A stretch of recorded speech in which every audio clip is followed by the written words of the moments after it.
Nandito na tayo ngayon guys sa bahay. So yung nabili nating isda at saka hipon. So ito na yun.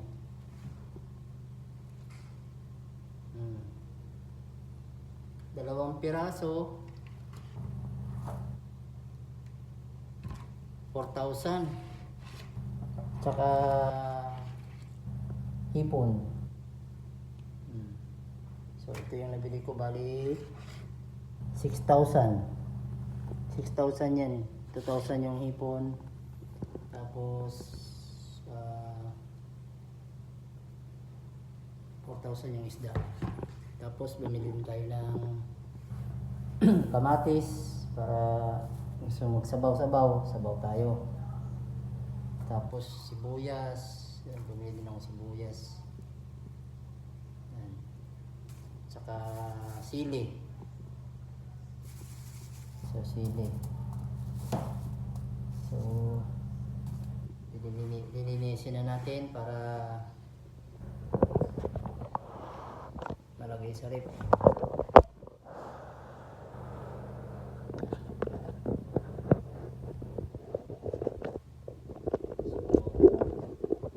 Dinis muna.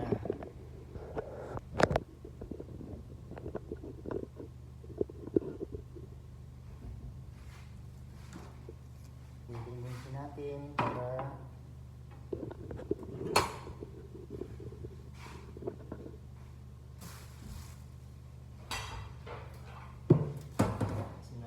isda. Ito na yung dalawang piraso. Ito alam kung anong isda to. Anong isda to guys? Sa inyo. Ang tawag sa inyo nitong isda na to. So, linisin natin para sa rep.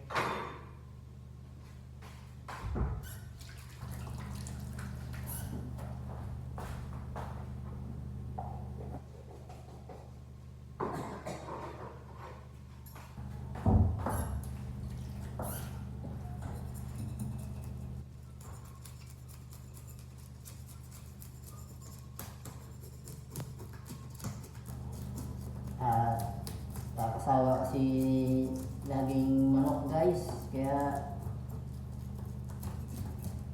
isda naman tayo. Ganun kasi dito wala kang mabibili masyadong pagkain Pinoy kasi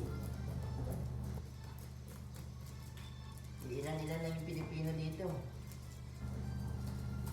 Dito sa village na to, ako lang nag-iisang Pilipino dito sa village na to na tinitirahan ko.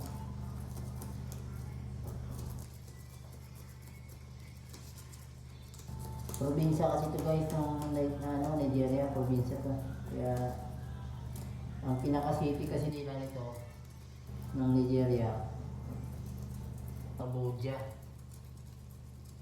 Doon, maraming Pilipino din doon. Medyo marami-rami din Pilipino doon. So dito sa Port Harcourt kasi ito ilan ang Pilipino dito na ako nakikita. Wala nga akong nakikita sa village na dito Minsan nakita ko Pilipino saka Pilipina mag-asawa sa groceryan. Malayo din naman yun, pinunta namin groceryan, layo-layo din. Yun lang yung nakita ko Pilipino mag-asawa. Tapos may nakita naman ako sa ding Pilipina nakapag-asawa. Dito na nakapag-asawa. Indiano yung asawa niya. So tagal na rin yun.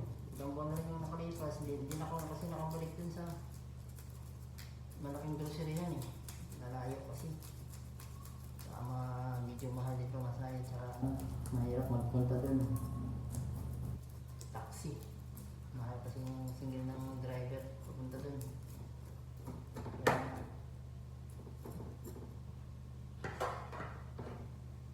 So malapit nang pumupunta para makabili ng grocery.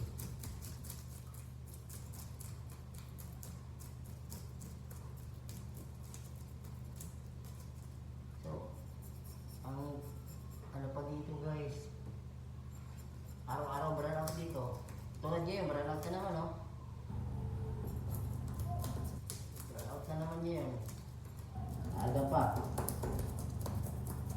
Maya ilaw na naman yan. Tapos pagka ilaw, may ilang oras bralata naman. Pang ano, madaling maubos yung load mo sa ano, sa kuryente. Kuryente load kasi dito. Kaya diskarte ng ano yan, ng ano lang, patay sindi yung ilaw para maubos agad ang load mo. Kasi may lakas ng higop ng kuryente niya na. Tapos kung mga gamit mo dito, lalo pa masisira pa. Pagka walang ano,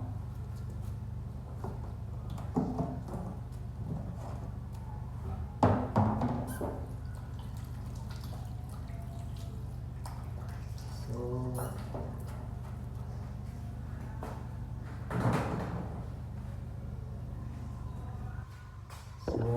malinis na natin guys. So hanggang dito na lang muna guys kasi madilim eh, burnout na naman eh. So maraming salamat, thank you for watching, please like and share, bye.